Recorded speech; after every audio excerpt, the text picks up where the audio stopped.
নিয়েছি, আর লোটে মাছগুলোকে আমি ভালো করে ধুয়ে পরিষ্কার করে নিয়েছি, আর লোটে মাছটাকে দু টুকরো করে কেটে নিয়েছি। আজকের লোটে মাছ আমি বেগুন দিয়ে রান্না করে দেখাবো আপনাদেরকে। আমি এখানে একটা বেগুন নিয়েছি আর 250 গ্রাম লোটে মাছ নিয়েছি।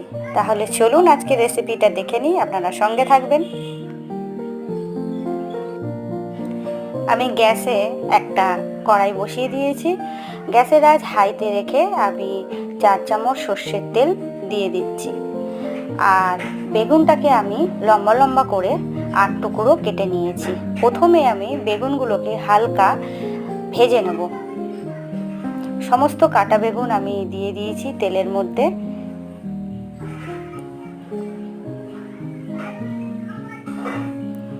এবার দিয়ে দিচ্ছি ছোট চামচের হাফ চামচ হলুদ গুঁড়ো।